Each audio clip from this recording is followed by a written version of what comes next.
Descente en deux temps. D'abord sur ce chemin là, qui est un ancien chemin que j'ai réouvert il y a bientôt 20 ans. Et oui, le temps passe. Je l'ai réouvert en compagnie d'un certain Philippe Bété, devenu toulousain maintenant. On l'a ouvert à coups de hache et de scie. Et maintenant c'est devenu un joli single. Donc c'est plutôt une liaison montante ou descendante que je vais enchaîner avec la descente de Malik, qui porte ce nom. Enfin, on lui a donné ce nom en raison du dépôt qui termine la descente. Donc en fait on a repris le nom du propriétaire. Voilà. Et bien c'est parti. Là c'est légèrement en profil descendant, on longe un vieux mur, il y a beaucoup de pierres qui roulent, ça menace par endroits de s'effondrer, mais pour l'instant ça tient. Nouveau passage pierreux, encore des pierres, des dalles rocheuses petites, on enfile, c'est de la terre bien meuble et ça remonte pour passer un vieux mur. Au départ ce vieux mur n'était pas dans cet état là, maintenant il s'est aplani, des passages successifs. On part toujours sur de la terre, vous voyez un single qui s'est largement ouvert depuis 20 ans qu'on y passe. Nouveau franchissement de mur. Et ça continue. Les moutons nous l'ont pas mal élargi, de même que les chevaux. Des cailloux, ça va un peu plus vite et on commence à prendre un peu de vitesse avec la descente. On longe le bois de pin, on enfile toujours. Ça va être des restes de mur, je sais pas, c'est difficile à dire. On longe les arbres.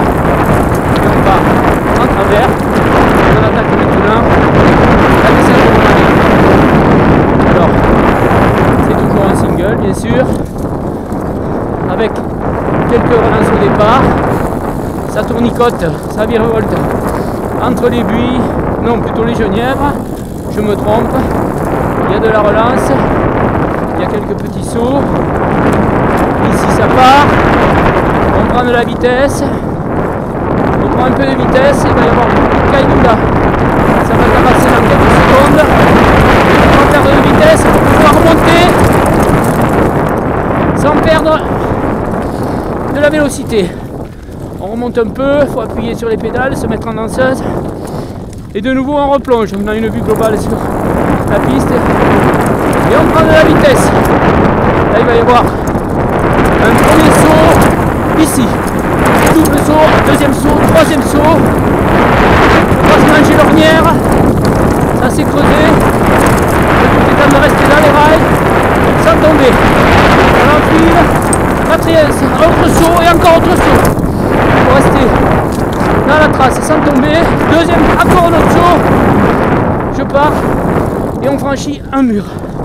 Le rythme s'est un peu ralenti et ça repart. Le terrain est excellent, ça saute de nouveau, là aussi ça saute, on arrive dans ce passage boueux, et là il faut repédaler, tiens, un tracteur à travailler là ces jours-ci. On va attaquer la deuxième partie, avec de la pente, et beaucoup de cailloux qui roulent, ça brasse, ça va tabasser, ça saute, ça décolle, ça tabasse. De plus en plus, ça ressaute, continue. Là, je vais abandonner la trace parce que les motos partent à droite, mais il faut remonter. Moi, je pars à gauche. Je vais sur un petit travers rejoindre le bois. C'est très peu débroussaillé. Ça m'évite d'avoir à poser le pied pour monter à pied. Je reprends la trace. C'est parti. De nouveau, prise de vitesse. Enfilade. Dans les chaînes, c'est génial, ça pisse tout seul. Ici attention, beaucoup de pierres qui roulent, pas de faute, on continue, ça brasse encore, ça tabasse, hop, enfilade, petit slalom entre les chaînes, on arrive bientôt au final, dernier virage à droite, de nouveau plein de cailloux, de rochers, et on termine à fond sur le dépôt. C'était la descente de Malik. Eh ben c'est bien crevant. J'ai déjà fait 300 mètres en 2 bosses. Et tout ça derrière chez moi. Quel bonheur.